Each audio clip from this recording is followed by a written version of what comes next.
전쟁의 소식 때문에 참 뒤숭숭합니다. 한국이 전쟁을 경험한 국가입니다. 전쟁을 경험한 사람들은 전쟁의 무서움을 알고 있습니다. 그래서 공산당이라고 하는 그 소리만 들어도 몸을 떠는 사람들이 있습니다. 젊은 세대야 전쟁을 경험하지 못했기 때문에 그러려니 합니다. 하지만 전쟁을 경험한 사람들은 그 무서움을 알고 있습니다. 한 나라가 다른 나라를 공격하는 이 참 암담한 이 세상 속에 우리는 이렇게 멀리 떨어져 있어서 별로 체감할 수가 없습니다. 아, 전쟁이 났구나. 무섭겠구나. 힘들겠구나. 사람들이 죽어나가는데 어떡할까? 우리의 감정은 거기가 끝입니다. 그 속에 들어와 있지 않기 때문에 그렇습니다. 하지만 그 속에 들어와 있다라면 여러분 어떻겠습니까? 자고 있는데 사이렌이 울립니다. 그 사이렌 소리를 들을 때마다 사람들의 심정이 어떨까요? 아, 우리 집에 이 지역에 폭탄이 떨어지지 않을까? 폭탄이 떨어지면 여기만 폭발이 생기면 괜찮을 텐데 요즘 폭탄은 또 그렇지 않은 것 같습니다. 한번 떨어지면 그 주변이 정말 풍비박살이 날 정도로 위력을 가지고 있습니다. 아침에 눈을 뜨니 옆에 있는 집이 폭격을 받아서 다 무너졌고 사람이 죽어나갑니다. 얼마나 무섭겠습니까? 여러분이 만약 그 지역에 산다면 여러분은 계속해서 그 지역에 살 자신이 있으십니까? 저는 도망갈 것 같습니다. 한국 전쟁 당시 수많은 사람들이 피난을 갔습니다. 어린아이조차도 걸을 수 있는 우리 어린아이가 우리 조은이도 커다란 짐을 지고 여러분 그 피난 행렬을 했습니다. 이것이 한국의 역사입니다. 이것이 전쟁의 모습입니다. 그 두려움 속에서 한 걸음 한 걸음 내딛는 그 발걸음,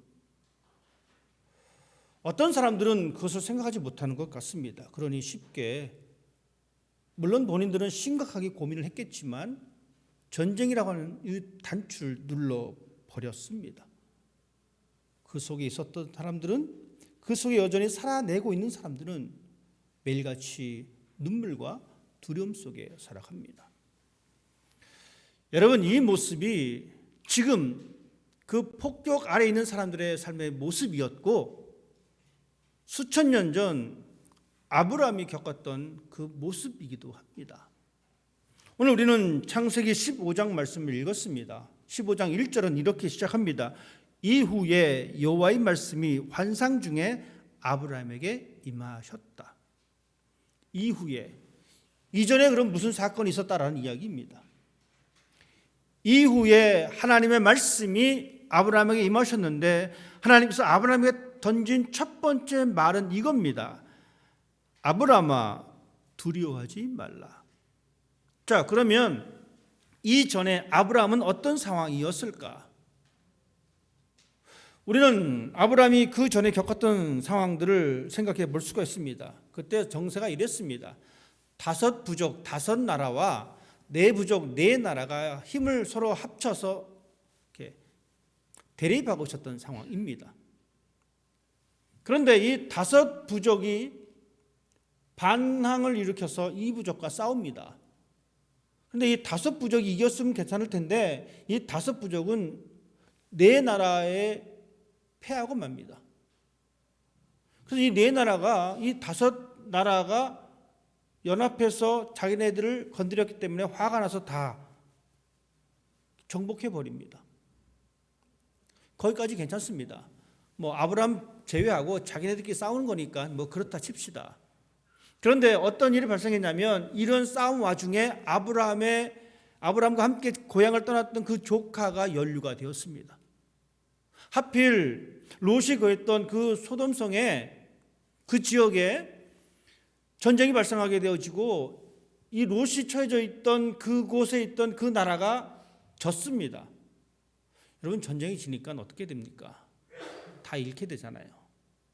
그러니 이 그둘라오마 왕을 위시한 이 세력들이 정복한 그 정복지에 가서 모든 것을 다 뺏어갔는데 거기에 롯도 있었고 그 가족들도 있었고 그 모든 재산들이 있었습니다.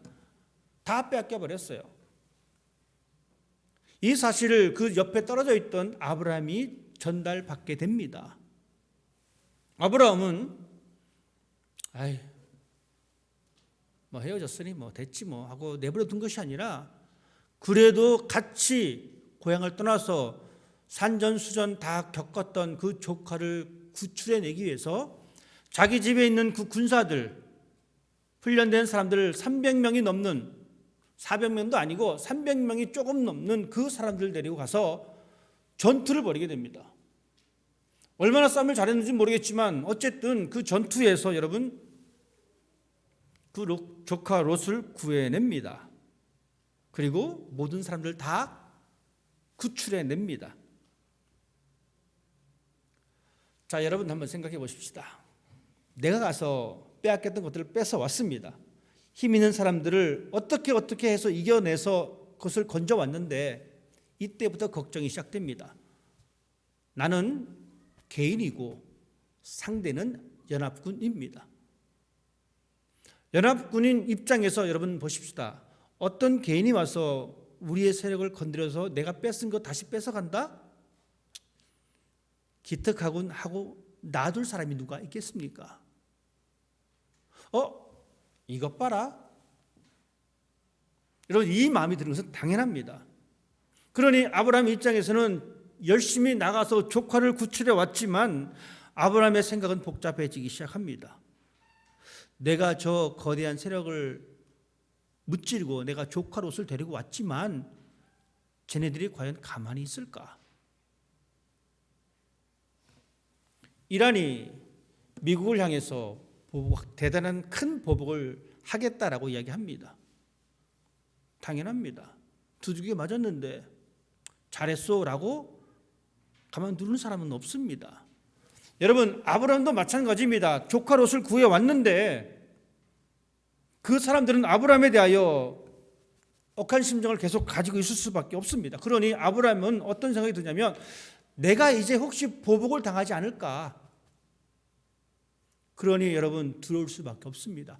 불안해할 수밖에 없다라는 이야기입니다. 이것이 아브라함이 갖고 있었던 그 두려운 마음의 한 가지이고 또 다른 한 가지는 이겁니다. 자식이 없는 겁니다.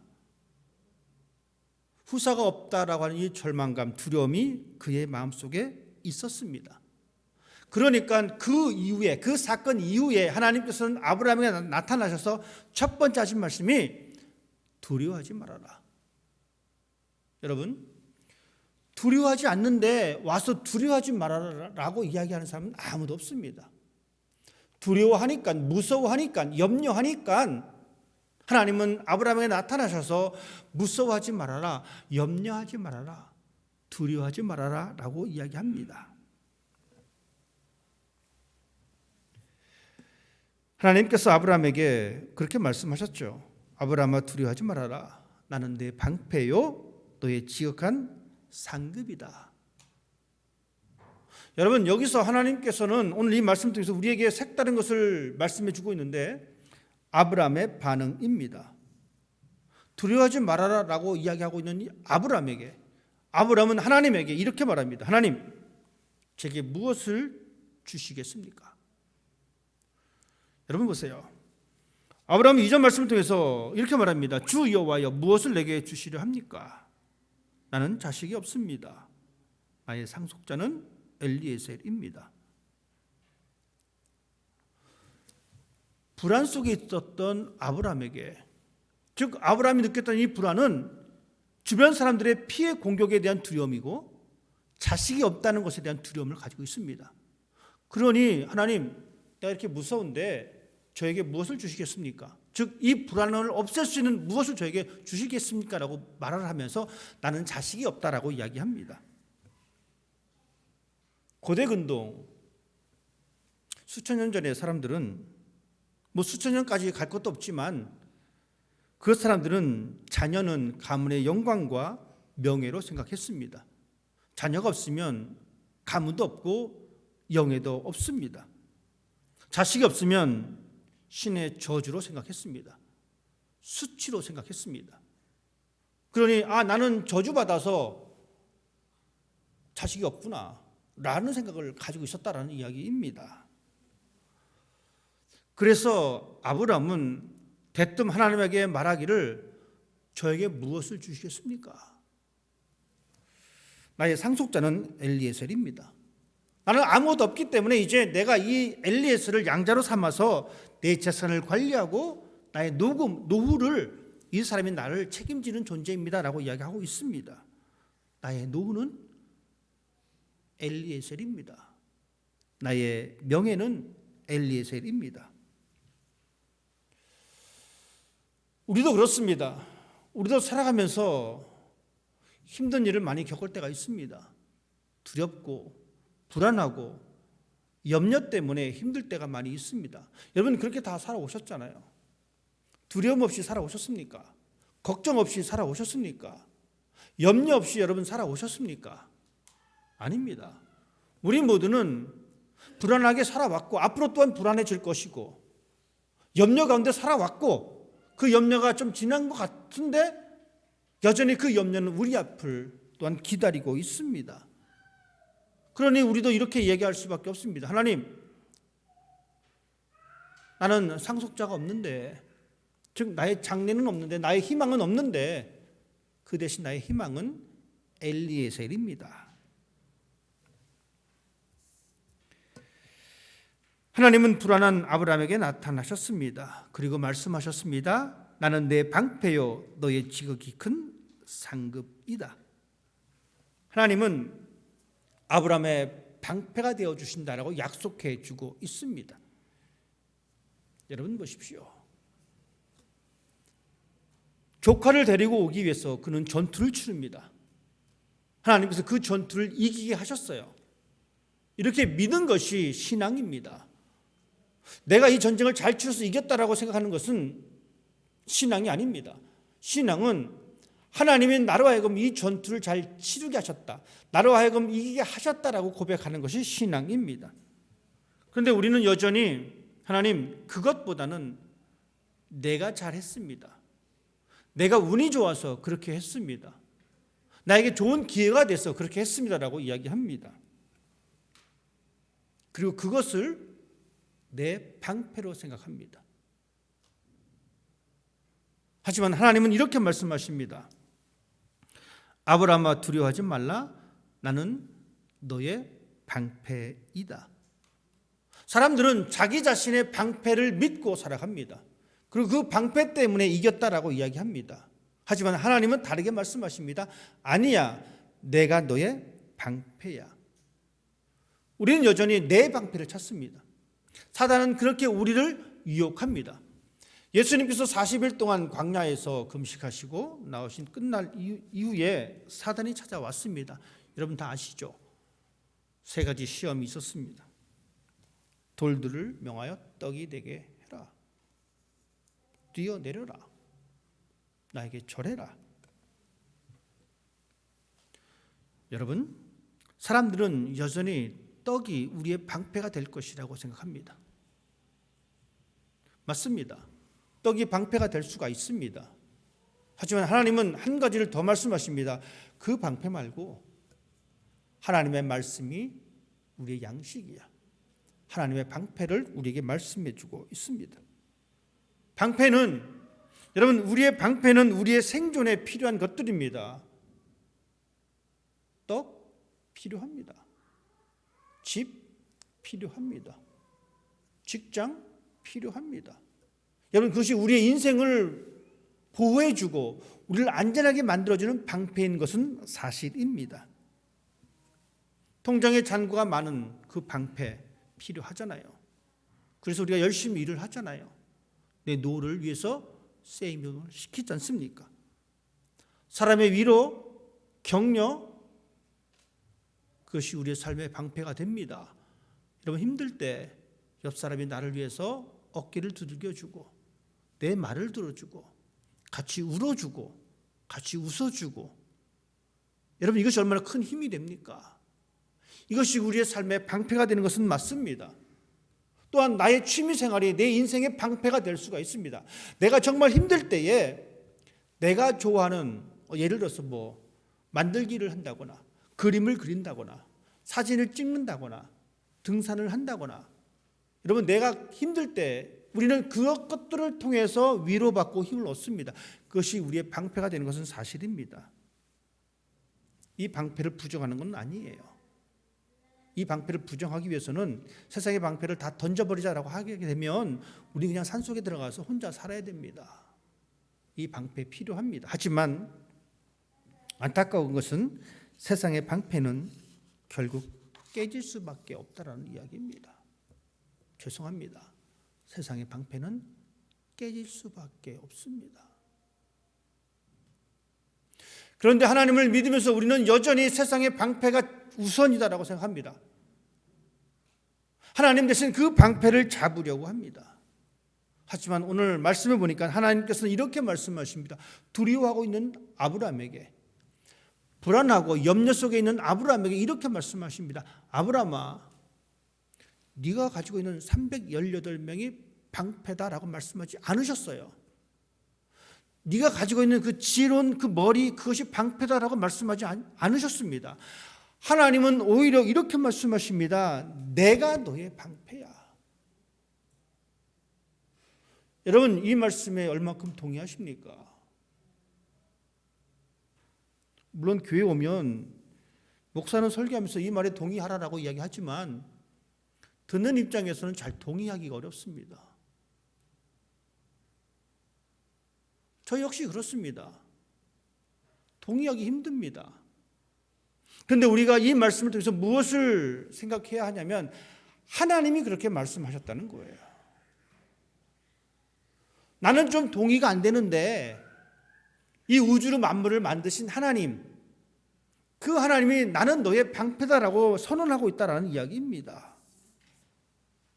여러분 하나님은 아브라함의 방패이십니다. 자, 그러면 내 방패는 누구냐?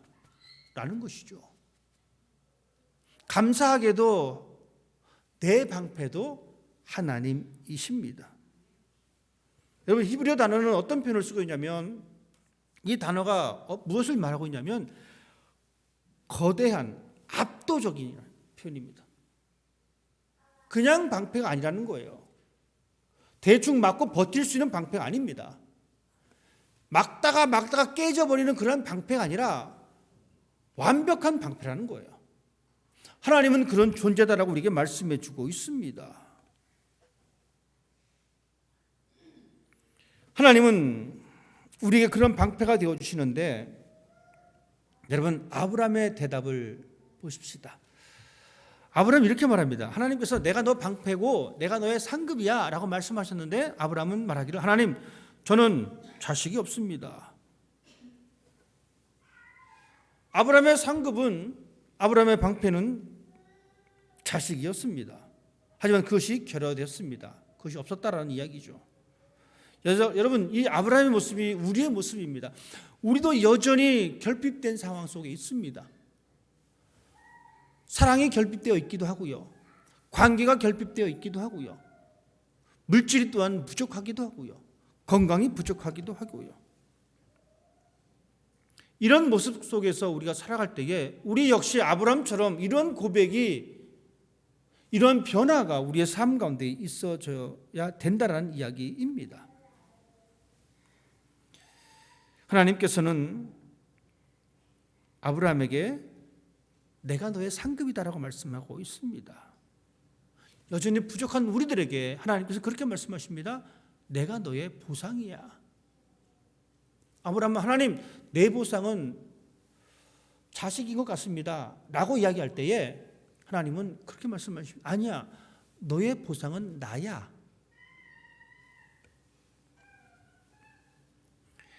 하지만 우리들은 다른 상급을 기대합니다. 하나님 말고, 안 보이는 하나님 말고 보이는 상급을 주십시오. 얼마나 멋집니까? 여러분 보세요. 누가 여러분에게 30년 후에 100만 불을 주겠다라고 하는 것하고 지금 당장 눈앞에 보이는데 10,000불을 주는 것하고 여러분 어떤 걸 선택하시겠습니까? 대부분의 사람은 아마 10,000불을 선택할 것 같아요. 당장 눈에 보이니까. 100만 불은 훨씬 많은 돈이지만 그는 30년 후의 일이잖아요. 이 사람 마음이 변할지 어떻게 알겠습니까? 아브라함이 그랬습니다. 하나님, 지금 눈에 보이는 그 상급을 주십시오. 하지만 하나님은 아닙니다. 하나님은 친히 그 아브라함에게 상급이 되어 주십니다. 여러분, 올바른 신앙은 눈에 보이는 방패와 눈에 보이는 상금이 아니라 눈에 보이지 않는 하나님이라는 사실. 여러분, 이것을 믿는 것이 신앙입니다. 이 믿음 갖는 것 쉽지 않아요. 어렵습니다. 어렵기 때문에 우리가 그 길을 잃어버리지 않으려고 나와서 함께 예배드리고 말씀을 보고 그 말씀을 생각하고 그 말씀대로 살아가는 겁니다. 세상의 방패, 세상의 상급을 너무 기대하지 마십시오. 본질은 그 상급이, 그 방패가 하나님이라는 사실입니다. 그리고 하나님께서 통치하신 그 영역이다라는 이야기입니다. 우리의 신앙의 목적은 하나님께서 우리에게 주시는 그 선물이 목적이 되어서는 안 됩니다. 근데 우리는 그 목적을 잃어버릴 때가 많다는 거예요. 여러분, 방향이 잘못됐습니다. 우리의 목적은 하나님께서 나에게 주시는 것이 목적이 되어서는 안 된다는 겁니다. 하나님, 제가 이렇게 헌금하면 저에게 이렇게 주십시오. 제가 이렇게 봉사하면 저렇게 이렇게 주시는 것, 제가 그것을 기대하겠습니다 라고 하는 것이 아니라, 하나님, 그냥 저는 하나님 앞에 예배합니다. 저는 하나님의 뜻대로 살아갑니다. 왜요? 하나님이 목적이기 때문에 그렇습니다. 하나님을 얻는 것이 우선되어야 되는 것이지, 그것은 우선이 아니라 내가 헌금했다고, 봉사했다고, 뭘 했다고 얻어지는 그것이 우리의 신앙의 목적이 되어서는 안 된다는 것을 말씀드립니다. 하나님은 아브라함에게 약속하셨습니다. 무엇을 약속하셨냐면 이렇게 말씀하십니다. 4절 말씀입니다. 여호와의 말씀이 그에게 임하여 이르시되 그 사람이 내 상속자가 아니라 내 몸에서 날 자가 내 상속자가 되리라. 5절 말씀입니다. 그를 이끌고 밖으로 나가 이르시되 하늘의 무더러 무뼈를 셀 수 있나 보라.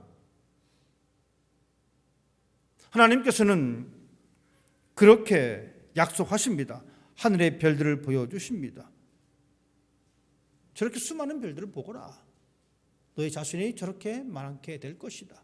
놀라운 것은요, 아브라함이 그 사건 이후에 하나님을 믿게 됩니다.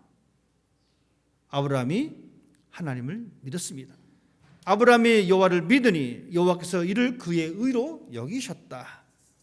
하나님을 믿었습니다. 여러분, 믿음은 무엇입니까? 믿음은 우리가 어떤 상태로 들어가는 겁니다.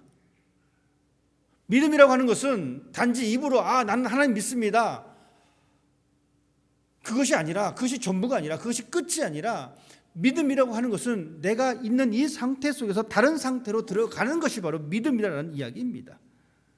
즉, 아브라함은 하나님을 자신의 하나님으로 믿는 그 상태로 들어가 버렸습니다. 그 상태로 이제 살아가는 겁니다.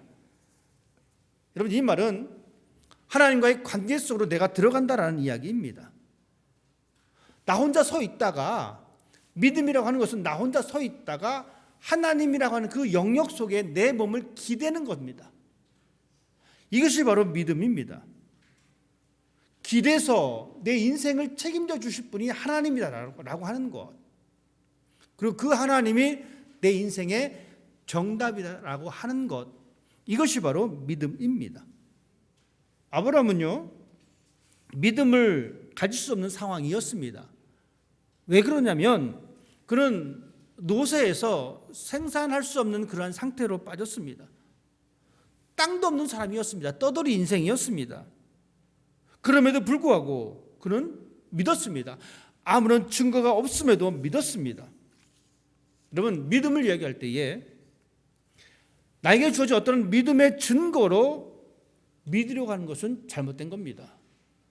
내가 증거가 있어서 믿습니다라고 하는 이 믿음은요, 가짜 믿음입니다. 믿음은 없어도 믿는 것이 진짜 믿음입니다. 근데 우리는 이 증거가 생기면 믿겠다고 얘기해요. 하나님이 나에게 축복하면 그 축복의 증거 때문에 내가 당신을 믿겠습니다라고 하는 겁니다. 나를 고쳐주셨기 때문에 내가 믿겠습니다. 내가 좋은 직장을 다닐 수 있게 해주면 내가 믿겠습니다. 여러분, 믿음은 그런 것이 아닙니다. 믿음은 증거 이전의 상황 속으로 들어가는 것이 믿음입니다. 즉, 내가 열심히 교회를 다녀도 사업이 망했어요. 직장에서 잘렸어요. 하나님 믿어도 나아진 것이 별로 없어요. 그럼에도 불구하고 믿는 것, 즉 어떤 상황이 어떤 결과가 드러나지 않았음에도 불구하고 믿음 생활 속으로 들어가는 것, 그럼에도 불구하고 하나님 앞에 기대하는 것, 기대는 것, 여러분, 이것이 바로 믿음입니다. 증거를 보고 믿으려 하지 마십시오. 잘못된 믿음입니다. 잘못된 신앙입니다. 히브리서는 우리에게 그렇게 말씀해 주고 있습니다. 믿음은 바라는 것들의 실상이요 보이지 않는 것들의 증거이다. 즉 아무것도 변하지 않아도 내가 원하는 것을 내가 얻지 못한다 할지라도 하나님을 신뢰하는 것, 믿음 그 자체가 하나님이어야 합니다. 여러분, 내가 믿어서 채워지는 것이 아닙니다. 여러분, 내가 믿는다고 하나님이 내 하나님 되는 겁니까? 아닙니다. 내가 믿지 않아도 이미 하나님은 하나님이십니다. 근데 우리는 이 신앙을 거꾸로 하고 있어요. 내가 믿으니까 하나님이 나의 하나님이 되는구나. 천만에요. 내가 안 믿어도요, 하나님은 이 세상을 창조하셨고요, 내가 안 믿어도요, 하나님은 이 역사를 주관하십니다. 그러니 우리의 믿음은 그 믿음 자체가 하나님이어야 합니다. 하나님께서 그 아브라함을 의롭게 여기셨습니다. 하나님이 아브라함을 그렇게 만들어 놓으셨어요. 아브라함이 여호와를 믿으니 여호와께서 이를 그의 의로 여기셨다. 즉 하나님이 아브라함에게 가치를 부여했다라는 이야기입니다. 단순히 아브라함이 한 것은 하나님께 기대하는 것이었어요. 자신을 하나님의 그 영 상태 속으로 집어넣은 것뿐 다른 것은 없었습니다. 아브라함이 어떤 윤리적이나 어떤 행동을 보지 않으셨습니다. 단지 아브라함이 하나님을 주관자로 믿었습니다.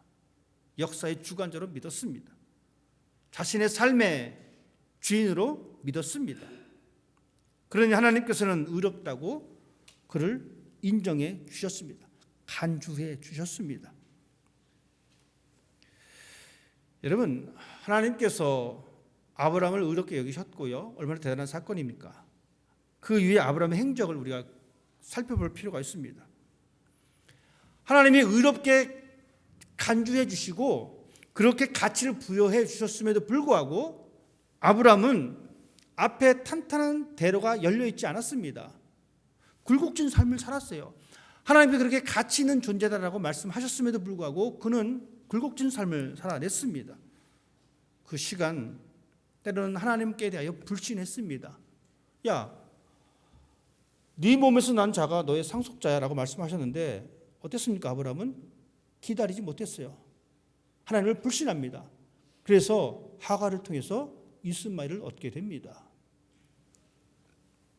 하지만 그 시간이 나쁜 시간이었는가?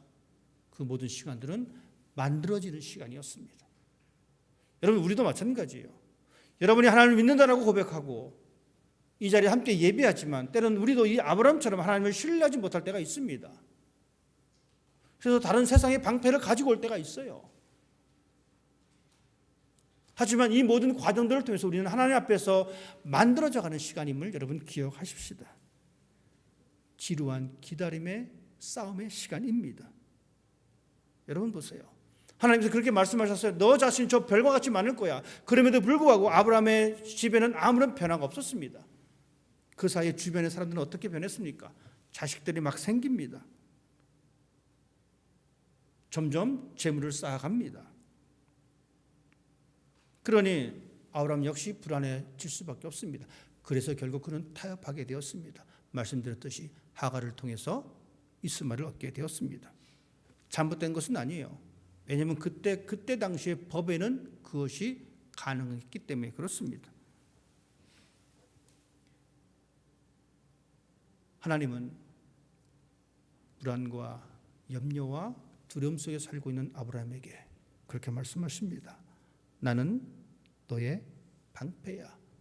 내가 너의 상급이야. 동일하게 하나님은 우리에게 말씀하십니다. 여전히 불안한 나에게, 두려움 속에 있는 나에게, 얘야, 내가 너의 방패가 되어줄게. 내가 너의 상급이야. 하나님은 그렇게 지금도 우리에게 속삭이고 계십니다. 이제 눈을 들어서 하늘의 별을 보십시다. 아브라함처럼 하늘의 별을 보십시다. 즉 이제 우리가 믿음으로 하나님을 바라보십시다. 하나님, 여전히 내 상속자는 엘리에셀입니다. 여러분 이렇게 말하지 마십시다. 하나님, 여전히 나에게는 이런 방패가 있습니다. 이렇게 말하지 마십시다. 하나님만이 나의 방패시고 하나님만이 나의 상급이십니다. 이렇게 고백할 수 있는 사람이 되기를 바랍니다. 힘든 상황 속에서도, 부족하고 결핍이 있는 그런 상황 속에서도 하나님께 기대하는 그런 신앙 되기를 주님의 이름으로 부탁을 드립니다. 기도하겠습니다. 하나님, 우리는 세상의 방패를 만들어 놓고 그 방패 때문에 만족해합니다. 이 어리석은 모습, 주님, 이 연약한 모습 이제 새롭게 결단하기 원합니다.